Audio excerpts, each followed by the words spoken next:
கடகராசி சூரிய தசை இந்த 2025 பயிற்சியாகக்கூடிய சனி பகவான் திருக்கணித பஞ்சாங்க முறைப்படி இந்த கடகராசியில் இருக்கக்கூடிய 3 நட்சத்திரக்காரர்களுக்கும் சூரிய தசை நடக்குது அப்படின்னாக்கா, ஏன்னா அஷ்டம சனியில் நிறைய ப்ராப்ளத்தை பார்த்துருப்பீங்க. இப்போ 9ஆம் இடத்துக்கு சனி பகவான் பயிற்சி. இந்த பயிற்சி காலத்தில் சூரிய தசை நடக்கும்போது எப்படி பலன்களை கொடுக்கும், என்ன மாதிரியான வளர்ச்சிகளை கொடுக்கும், இந்த 3 நட்சத்திரக்காரர்களுக்கும் சூரிய தசை அப்படிங்கிறது எந்த வயது காலகட்டத்தில் வரும்? புனர்பூச நட்சத்திரம், பூச நட்சத்திரம், ஆயில்ய நட்சத்திரம். புனர்பூச நட்சத்திரக்காரர்களுக்கு 66 வயசுலேருந்து 72 வயசு வரைக்கும் நடைமுறைக்கு வரும். அதாவது இந்த சூரிய தசைங்கிறது புனர்பூச நட்சத்திரத்துக்கு. பூச நட்சத்திரக்காரர்களுக்கு, அதாவது பூச நட்சத்திரம் சனி பகவானுடைய நட்சத்திரம். இது தசா காலங்கள் பார்த்தீங்கன்னாக்கா 19 வருடங்கள். இந்த 19 வருடத்தில் நீங்கள் முதல் பாதத்தில் இருக்கலாம், இல்லை 2ஆம் பாதத்தில் இருக்கலாம், 3ஆம் பாதத்தில் இருக்கலாம், 4ஆம் பாதத்தில் இருக்கலாம். முதல் பாதத்தில் இருந்தீங்கன்னாக்கா ஒரு 15 வருடங்கள் தசா புத்தி இருப்பு இருக்குன்னு வச்சிங்களேன். சனி பகவானுடைய தசை 15 வயசுக்கு பிறகு 17 வருடங்கள் புதன் தசை. 15 + 17 32. 32 வயசுக்கு பிறகு கேது தசை 7 வருடங்கள். அப்போ 39 வயசு வரைக்கும் கேது. ஒரு 40 வச்சிங்களேன். 40லேருந்து 60 வயசு வரைக்கும் சுக்கிர தசை. அப்போ 60 வயசுலேருந்து 66 வயசு வரைக்கும் சூரிய தசை நடைமுறைக்கு வரும். இந்த வயதில் தான் உங்களுக்கு நடக்கணும். முன்ன பின்னா வரலாம் உங்களுடைய சுய ஜாதகத்தை பொறுத்து. ஏன்னா ஒரு சில பேருக்கு 10 வருடங்கள் தசா புத்தி இருப்பு இருந்துச்சுனாக்கா அதுக்கேற்ற மாதிரி முன்ன பின்ன வரலாம். ஒரு 2-3 வருஷம் முன்ன பின்ன வரும் இந்த தசா புத்தி. அதாவது 60 வயசுலேருந்து 66 வயசு வரைக்கும் என்னோட கணக்குப்படி சூரிய தசை வரும். இது பூச நட்சத்திரக்காரர்கள் முதல் பாதத்தில் இருக்கிறவங்களுக்கு. 4ஆம் பாதத்தில் இருக்கக்கூடிய நபர்களுக்கு இப்போ 5 வருடங்கள் தசா புத்தி இருப்பு எடுத்துக்கலாம். 5 வருடங்கள் தசா புத்தி இருப்புக்கெல்லாம் நம்ம எடுத்துக்கலாம். 5 + 1 17 22. அதாவது புதன் தசை 17 வருடம். 22 வயசு வரைக்கும் புதன் தசை நடைமுறைக்கு வரும். 22 + 1 7 அப்படின்னா 29. 29 வரைக்கும் கேது. 30 வச்சுக்கலாமே, முன்ன பின்ன வச்சுட்டா 30 ரவுண்டாக வச்சுட்டா கூட 30 வயசுலேருந்து 50 வயசு வரைக்கும் சுக்கிர தசை. 50 வயசுக்கு மேலே 56 வயசு வரைக்கும் சூரிய தசை. ஏன்னா அந்த சூரிய தசைங்கிறது 6 வருடங்கள் தான். அப்போ 50 வயசுக்கு மேலே 72 வயசு வரைக்கும் இந்த 2 நட்சத்திரக்காரர்களும் வந்துடுவீங்க. புனர்பூச நட்சத்திரம், பூச நட்சத்திரம், இந்த 2 நட்சத்திரக்காரர்களும் 50 வயசுலேருந்து 72 வயசுக்குள்ள இந்த சூரிய தசைங்கிறது வரும். ஆயில்யம் நட்சத்திரம் அப்படிங்கிறது 17 வருடங்கள் புதன் தசை, தசா புத்தி இருப்புகள், அந்த தசா காலங்கள். அதில் முதல் பாதத்தில் இருந்தீங்கன்னு வச்சிங்களேன், 13 வருடங்கள் தசா புத்தி இருப்புகள் எடுத்துட்டா கூட 13 + 1 7 கேது தசை 20 வருடம். 20 வயசுக்கு பிறகு சுக்கிர தசை 40 வயசு வரைக்கும் 20 வருடங்கள். அப்போ 40 வயசுலேருந்து 46 வயசு வரைக்கும் சூரிய தசை முதல் பாதத்தில் இருக்கிறவங்களுக்கு வரும். அதாவது ஆயில்ய நட்சத்திரம் முதல் பாதத்துக்கு. 4ஆம் பாதத்துக்கு 3 வருடங்கள் தசா புத்தி இருப்புகள் எடுத்துட்டால் 3 + 1 7 கேது தசை 10. 10 வயதுக்கு பிறகு 30 வயசு வரைக்கும், அதாவது 20 வருடங்கள் சுக்கிர தசை. அப்போ 30 வயசுலேருந்து 36 வயசு வரைக்கும் இந்த சூரிய தசைங்கிறது நடைமுறைக்கு வரும். உங்களுடைய சுய ஜாதகத்தில் என்ன இருக்கோ தசாபுத்தி இருப்புகள் அதை நீங்கள் மைண்டில் வச்சுங்க. அப்போது 30 வயசுக்கு மேலே 72 வயசு வரைக்கும் இந்த 3 நட்சத்திரக்காரர்களுக்கு சூரிய தசை நடைமுறைக்கு வரும். 30 வயசுக்கு மேலே 72 வயசு வரைக்கும் சூரிய தசை நடைமுறைக்கு வருது அப்படின்னா அஷ்டம சனி போயிருக்கு. இந்த அஷ்டம சனி அப்படின்னா 7.5 சனியும் சரி, அஷ்டம சனியும் சரி, சனி பகவானுடைய காரகத்துவம் அப்படின்னாக்கா அவர் என்ன ஆதிபத்தியத்துக்கு வரார், இந்த சனி பயிற்சி என்ன பலன்களை கொடுக்கும். உங்கள் ராசிக்கு 7ஆம் அதிபதினு சொல்லக்கூடியவர், 8ஆம் அதிபதினு சொல்லக்கூடியவர் அஷ்டமாதிபதி. அஷ்டமாதிபதி அஷ்டமத்தில் இருந்து ஆட்சி பெற்று 2 வருடம் படாத பாடுபட்டீங்க. சூரிய தசையில் சொல்லவே தேவையில்லை. ஏன்னா அஷ்டம சனியாக வரும்போது அவயோக தசைகள் நடக்கக்கூடாது. ஒன்று. இன்னொன்று சனிக்கு பகை கிரக தசைகள் நடந்துச்சுனாலும் பிரச்சனைகள். இது அவயோக தசையா அப்படின்னா உங்கள் ராசிக்கு 2ஆம் அதிபதி தசை சூரிய தசை.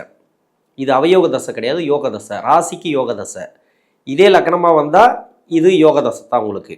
வேற லக்கணமாக சனி பகவான் நன்மை செய்யக்கூடிய லக்கணமாக வந்துட்டிங்கனாக்கா அப்போ சூரியன் பகை கிரகமாயிடும், பகை கிரக தசையாயிடும். சனி பகவான் கெடுபலம் செய்யக்கூடிய லக்கணமாக வந்துட்டீங்கன்னு வச்சிங்களேன், அது பகை கிரக வீடுகளாக வந்துட்டீங்கனாக்கா லக்னமாக அந்த லக்னத்துக்கு சூரியன் நன்மை செஞ்சிடும். ஆனால் உங்கள் சுய ஜாதகத்தில் உங்கள் லக்னத்துக்கு சூரியன் யோகராக வந்தாலும் சரி, அவயோகராக வந்தாலும் சரி, அஷ்டம சனியில் நல்லது பண்ணியிருக்காது, கெடுபலன்களை அதிகமாக கொடுத்துருக்கும். அதிலும் ஒரு சில பேருக்கு சூரிய தசை அப்படிங்கிறது ராசிக்கு 6ஆம் இடத்துல 8ஆம் இடத்துல 12ஆம் இடத்துல மறைஞ்சி தசை பண்ணிச்சுனாக்கா சொல்லவே தேவையில்லை. கடன் பிரச்சனைகளை அதிகமாக கொடுத்துருக்கும், மனசளவில் பாதிப்புகளை கொடுத்துருக்கும், தொழில் ரீதியான நிறைய கஷ்டங்கள், இடையூறுகள், கொடுத்த பணம் வந்திருக்காது, வாங்கின பணத்தை கொடுத்துருக்க முடியாது, ஃபேமிலியில் நிறைய பிரச்சனைகள், அதாவது பொருளாதார நெருக்கடி, குடும்பத்தில் ஒரு சில குழப்பங்கள், அதாவது சுப விசேஷங்கள் நடந்திருக்காது, ஒரு ப்ராப்பர்ட்டி ரீதியாக ப்ராப்ளத்தை கொடுத்துருக்கும், ஒரு மனம் வாங்கியிருப்பீங்க, அந்த மனையில் ஒரு பிரச்சனை இருக்கும், வில்லங்கம், இல்லை சொத்து வாங்கியிருப்பீங்க, அந்த சொத்து ரீதியாக ஒரு வீடு கட்டணும்னு நினச்சிருப்பீங்க, அது நடந்திருக்காது, வீடு கட்டிருப்பீங்க, அது குறையாக நின்று இருக்கும். இது மாதிரியான கெடுபலன்களை அதிகமாக கொடுத்துருக்கும் இந்த சூரிய பகவான். சூரியனுங்கிறது குடும்பஸ்தானாதிபதி, ராசிக்கு குடும்பஸ்தானாதிபதி, பொருளாதாரத்தை சொல்லக்கூடிய கிரகம். ரெண்டாம் அதிபதி அப்படின்னாக்கா வாக்குஸ்தானம். இந்த 2ஆம் இடத்துக்கு அதிபதி. நீங்கள் ஒரு வாக்கு கொடுத்துருப்பீங்க, அந்த வாக்கு காப்பாற்ற முடியாது. ஒரு பொருள் கொடுத்துருப்பீங்க, அந்த பொருள் திரும்பி வந்திருக்காது. பணம் கொடுத்துருப்பீங்க, பணம் திரும்பி வந்திருக்காது.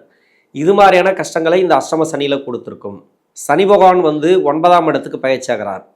ராசிக்கு 12ஆம் இடத்துல குரு பயிற்சி இந்த வருடத்தில். 8ஆம் இடத்துல ராகு வராரு, 2ஆம் இடத்துக்கு கேது வரார். இப்போ சூரியனோட அம்சத்துக்கு கேது வரார். இப்போ இந்த காலகட்டம் எப்படி இருக்கும், இந்த சூரிய தசை எப்படி இருக்கும், இந்த கடகராசிக்கு 3 நட்சத்திரக்காரர்களுக்கும் நல்ல ஒரு வளர்ச்சி. ஏன்னா 2ஆம் அதிபதினு சொல்லக்கூடியவர், உடனே வேலை கிடைக்கும். ஒரு சில பேருக்கு நல்ல ஒரு மாற்றம். ஒரு கவர்மெண்ட் ஜாப்ல இருக்கிறீங்களா, அருமையான வளர்ச்சி. இந்த டைம் நல்ல பேர், ஒரு ப்ரொமோஷன் கிடைக்கிறது, சம்பள உயர்வு, இது எல்லாமே இடமாற்றங்கள், நீங்கள் கேட்ட இடத்துக்கு இடமாற்றங்கள் கிடைக்கும். தனியார் துறையில் இருக்கிறீங்களா, இது வரைக்கும் உங்களை விட கம்மியாக வேலை செய்யக்கூடிய நபர்கள்லாம் உங்களுக்கு உயர் அதிகாரியாக இருப்பாங்க, உங்களை வேலை வாங்கக்கூடிய அமைப்பில் இருப்பாங்க. நிறைய கஷ்டப்பட்டிருப்பீங்க. நீங்கள் ஒரு முதலாளியாக ஒரு வேலை செஞ்சுட்டு இப்போ அஷ்டம சனியில் ஒரு தொழிலாளியாக வேலை செஞ்சுட்டு இருப்பீங்க, நிறைய அவமானப்பட்டிருப்பீங்க. இது எல்லாமே மாறும். உயர் பதவி, நல்ல ஒரு பொசிஷனுக்கு உட்காரக்கூடிய ஒரு சூழ்நிலைகள், இது எல்லாமே இந்த காலகட்டங்கள் உண்டு. சூரிய தசையில் ராசிக்கு 2ஆம் அதிபதி தசை பொருளாதார வளர்ச்சியை கொடுக்கும். இந்த டைமில் ஒரு சில பேருக்கு தொழில் ரீதியாக கடன் அமைப்பு கொடுத்துருக்கும், அந்த கடன் குறையப்போ டோட்டலாகவே தொழில் ரீதியாக வளர்ச்சி, ஒரு வருமானம் வர வழி இந்த காலகட்டங்களில் தெரியும். ஒரு வெளிநாடு வேலை வாய்ப்புக்காக நீங்கள் ட்ரை பண்ணியிருப்பீங்க, அந்த வெளிநாடு வேலை வாய்ப்புகள் கிடைச்சிருக்காது, இப்போ கிடைக்கும். உடனடியாக உங்களுக்கு வெளிநாடு வேலை வாய்ப்பு இல்லை, இங்கேருந்தே வேலை தேடினா கூட அந்த வேலையில் நல்ல ஒரு முன்னேற்றம். உடலில் பிரச்சனைகள், அதாவது நோய் நொடி பிரச்சனைகள் நிறைய கொடுத்துருக்கலாம். 6ஆம் இடம் சம்மந்தப்பட்டு இருந்தால் இந்த சூரிய தசைங்கிறது நோய் நொடி பிரச்சனைகளை கொடுத்துருக்கும், வழக்குகளை கொடுத்துருக்கும். அப்படி இல்லை அப்படின்னாக்கா கடன் கொடுத்துருக்கும். இந்த 3மே கிளியர் ஆகும். அஷ்டம சனியாக இருந்து நிறைய கஷ்டங்களை கொடுத்தார் இந்த சனி பகவான். அதுக்கு காரணம் கர்ம அடிப்படையில் உங்கள் சுய ஜாதகத்தில் என்ன அவருக்கு வேலை கொடுத்தீங்களோ அதை செஞ்சிட்டார். இதன் பிறகு ராசிக்கு 7ஆம் அதிபதினு சொல்லக்கூடியவர், 8ஆம் அதிபதினு சொல்லக்கூடியவர், ராசிக்கு நன்மை செய்யாத ஒரு கிரகம் இந்த சனி பகவான். பாக்கியஸ்தானத்துக்கு போகிறார். நல்லது கொடுப்பாரு சனி பகவான், அதை கொடுப்பார் இதை கொடுப்பார் அப்படிங்கிறத விட அவர் அஷ்டம சனியாக இருக்கும்போது அவருக்கு கொடுத்த வேலையை முடிச்சிட்டாரு, கிளம்பிட்டார். இதன் பிறகு நீங்கள் அவரை கேட்கக்கூடாது. இதன் பிறகு உங்களுக்கு கொடுக்கக்கூடியது எல்லாமே தசை, சூரிய தசை. இந்த சூரிய தசை என்ன கொடுக்குது அப்படின்னு மட்டும் பாருங்கள். உங்கள் சுய ஜாதகத்தில் உங்கள் லக்னத்துக்கு யோகராக 3, 6, 8, 12 ஆகிய இடங்களில் மறைஞ்சிருந்து தசை பண்ணிச்சுனாக்கா நிறைய கஷ்டங்களை கொடுத்துருக்கு இல்லையா, அந்த நிறைய கஷ்டங்கள் இப்போ இருக்காது. ஓரளவுக்கு கம்மியாகும், ஆனால் நல்ல ஒரு வளர்ச்சின்னு சொல்ல முடியாது. ஏன்னா அவயோகத்தில் இருந்து பண்ணுது அப்படின்னாக்கா உங்களுக்கு அந்த 6 வருடங்களும் கெடுபலன்களை தான் கொடுக்கும் இந்த சூரிய பகவான். இப்போ சனி பகவான் அஷ்டம சனியில் இருக்கும்போது இன்னும் கெடுபலன்கள் அதிகமாக இருந்திருக்கும், நிறைய கஷ்டங்களை அனுபவிச்சிருப்பீங்க. இப்போ விடுதலை ஆகுதுன்னா சனி கொடுக்க வேண்டிய கஷ்டங்கள் இருக்காது, ஆனால் சூரியன் கொடுக்க வேண்டிய ப்ராப்ளம் இருக்கு இல்லையா, அந்த ப்ராப்ளங்கள் இருக்கும், அந்த கஷ்டங்கள் கண்டிப்பாக இருக்கும். தொழில் ரீதியாக ஓரளவுக்கு தொய்வு தான், ஆனால் வளர்ச்சிகள் இல்லைனா கூட டவுன் இருக்காது. அது மாதிரியான அமைப்புகள் இந்த சூரிய பகவான் கொடுக்கும். நீசமாக இருந்தாலோ இல்லை ராகு கேதுக்களோடு சேர்ந்து தசை நடத்தினாலோ இது மாதிரியான கவலைகளை கஷ்டங்களை கொடுக்கும் இந்த சூரிய பகவான். உங்கள் சுய ஜாதகத்தில் 3, 6, 8, 12 ஆகிய இடங்களில் மறைஞ்சிருந்து தசை பண்ணலை, நல்லாவே இருக்குது, சிறப்பாக இருக்குது. ஆனால் அஷ்டம சனியில் தான் நான் கஷ்டப்பட்டேன், கடன் பட்டேன், எனக்கு வேலை இழந்தேன், வேலை போயிடுச்சு, வேலை கிடைக்கும், தொழில் நஷ்டத்தை கொடுத்துச்சு, இப்போ தொழிலில் லாபம் வரும், வேலையில் நல்ல ஒரு மாற்றம், இடமாற்றங்கள், அது இல்லாத வீடு கட்டுறது, ப்ராப்பர்ட்டி சேர்க்கை, எல்லாமே உங்களுடைய சுய ஜாதக அடிப்படையில் நல்ல தசையாக இருந்தால் சிறப்பு அப்படின்னு சொல்லிக்கலாம். அவயோக தசையாக இருந்தால் கொஞ்சம் கவனமாக பண்ணுங்கள். இப்போ அஷ்டம சனி விடுதலை ஆயிடுச்சு, உடனே போயிட்டு ஒரு முதலீடு பண்ணுறது, ஒரு இடம் மாற்றுறது, இல்லைனாக்கா ஒரு இன்வெஸ்ட்மெண்ட் கொஞ்சம் அதிகமாக பண்ணுறது, பணம் கடன் வாங்கி பண்ணுறது, இது எல்லாமே வேண்டாம்.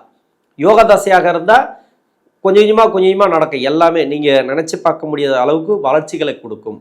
சுப விசேஷங்கள் அதிகமாக நடக்கும் இந்த சூரிய பகவான் தசையில். அருமையான டைம் அப்படின்னு சொல்லலாம். உங்கள் லக்னத்துக்கு அவயோகராக இருந்தால் மட்டுமே கொஞ்சம் கவனமாக இருக்கணும். ஆனால் யோகராக இருந்தால் சிறப்பான முன்னேற்றங்களை கொடுக்கும் இந்த சூரிய தசையில். சூரிய தசையில் ஒரு சில பேருக்கு வந்து தேக ஆரோக்கியம் நல்லாயிருக்கும். இப்போ அஷ்டம சனியில் உங்களுக்கு நிறைய மருத்துவ செலவுகள் வச்சுருக்கலாம். வீட்டில் யாருக்காவது உங்களுக்கு எல்லாம் கூட அவங்களுக்கு வச்சுருக்கலாம். அருமையான ஒரு காலம் அப்படின்னு சொல்லலாம். உடல்நலம் சம்மந்தப்பட்டதில் நல்ல ஒரு முன்னேற்றம்.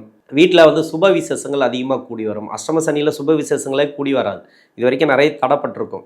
பசங்களுக்கு திருமணம் பண்ணி பார்க்கணும்னு நினச்சிருப்பீங்க, அதெல்லாம் தடைப்பட்டிருக்கும். இப்போ 30 to 40 இருக்கிறீங்கன்னு வச்சுக்கலாம். 2வது திருமணம் அப்படிங்கிறது ஒன்று முயற்சி பண்ணிகிட்டு இருக்கலாம் ஒரு சில பேர். அந்த 2வது திருமணம்லாம் நடக்கிறதுக்கு வாய்ப்பு இருக்குது. ஒரு வேலைக்காக ட்ரை பண்ணிட்டீங்கன்னா அந்த வேலைலாம் இந்த காலகட்டங்களில் கிடைக்கும். நல்ல ஒரு முயற்சிகள் எடுப்பீங்க. திடீர் வளர்ச்சிகளை இந்த நேரங்களை பார்க்கலாம். இந்த சூரிய தசையில் இந்த 9ஆம் இடத்துக்கு வரக்கூடிய சனி பகவான் நல்ல ஒரு ஏற்றங்களை இந்த சூரிய தசையில் இருக்கக்கூடிய நபர்களுக்கு நல்ல ஒரு வளர்ச்சியை கொடுப்பார். ஏன்னா நிறைய பாசிட்டிவாக சொல்லலாம். அருமையான டைம் அப்படின்னே சொல்லலாம். அதுலேயும் இந்த கடகராசிக்கு ஆயில நட்சத்திரக்காரர்களுக்கு அருமையான டைம் அப்படின்னு சொல்லலாம். எல்லா நட்சத்திரத்துக்கும் இந்த சூரிய தசைங்கிறது நன்மை செய்யும். ஆனால் ஆயில நட்சத்திரத்துக்கு படாத பாடுபட்டீங்க அஷ்டம சனியில். அதுலேருந்து வெளியே வந்து நல்ல ஒரு முன்னேற்றங்களை இந்த காலகட்டங்களை பார்க்கலாம். பொருளாதார வளர்ச்சியும், கடன் பிரச்சனை, குறிப்பாக அந்த கடன் பிரச்சனை தீரும். பெண்களுக்கு வந்து பார்த்தீங்கன்னாக்கா நோய் நொடி பிரச்சனை, கடன் தொல்லைகள் அதிகமாக இருந்திருக்கு இல்லையா? எல்லாமே எந்தெந்த பக்கம்லாம் நீங்கள் போனீங்களோ அந்தந்த பக்கம்லாம் உங்களுக்கு வந்து நிறைய கெடுபலன்களை கொடுத்துருக்கு இல்லையா? அந்த கெடுபலன்கள் இப்போ இருக்காது. அருமையான ஒரு காலம் இந்த சூரிய தசைங்கிறது. நல்ல ஒரு வளர்ச்சிகளை கொடுக்கக்கூடிய காலம். இந்த கடகராசியில் இருக்கக்கூடிய 3 நட்சத்திரக்காரர்களுக்கும் சூரிய தசை நடக்குது அப்படின்னாக்கா இந்த அஷ்டம சனி விடுதலைக்கு பிறகு நல்ல ஒரு மாற்றங்களை இந்த சூரிய பகவான் தசை கொடுக்கும். நன்றி.